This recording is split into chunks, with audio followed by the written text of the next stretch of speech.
উপদেশ দিলেন জুলাইখাকে, ইন্নাহু লা ইউফলিহুজ যালিমুন, জালেমরা কখনো সফলকাম হবে না। পৃথিবীতে যারা জুলুমের রাজ কায়েম করেছে, আরে পশ্চিম কালেও এই জমিনে সফলতার পথ পরিপূর্ণ হয় না।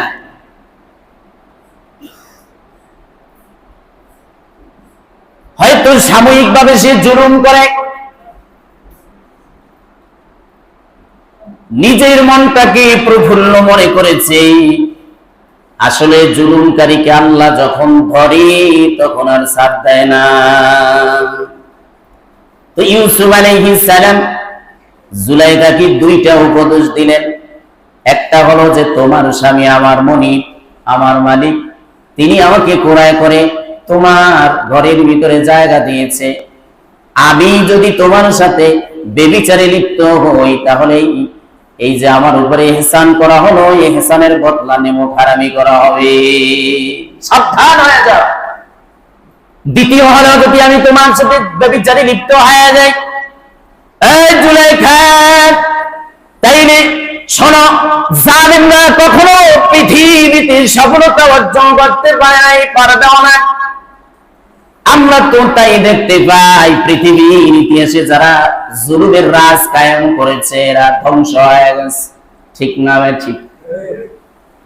যারা অন্যায়ভাবে মানুষের উপরে জুলুম করবে এরা একদিন ধ্বংস হয়ে যাবে। জালেমদের রাজ চিরস্থায়ী না। তোমার স্বামীর নুন খেয়ে তোমার সাথে এমন কাজ আমি করতে পারি না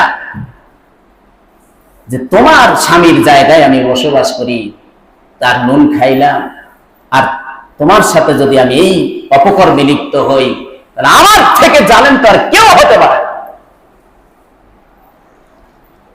এই জন্য পর নারীর সঙ্গে কেউ যদি ব্যভিচারে লিপ্ত হয় সে সবচেয়ে বড় জালেম। কারণ যেই মেয়েটার সঙ্গে তুমি ব্যভিচারে রাত্রি গোপনে অন্ধকার রজনীতে তুমি ব্যভিচারে লিপ্ত হয়েছো, এ ভাই, যুবক ভাই, যেই মেয়েটার সঙ্গে তুমি এই অপকর্মে লিপ্ত হয়েছো, ওই মেয়েটা হয়তো কোনো বাবার সন্তান মেয়ে, অথবা কারো ভাইয়ের বোন, অথবা কারো স্ত্রী। তুমি তার সাথে ব্যভিচারে লিপ্ত হয়ে তুমি নিজের উপরে জুলুম করেছো এবং ওই নারীটার উপরে তুমি জুলুম করেছো। এজন্যই তো দিন দিন তুমি ধ্বংসের পথে চলে যাইতেছ। তোমার স্বাস্থ্য ধ্বংস হয়ে যাবে, চেহারা নষ্ট হয়ে যাবে, দিন নষ্ট হয়ে যাবে, সব নষ্ট হয়ে যাবে, তোমার খবর থাকবে না। কথা ঠিক না? ঠিক।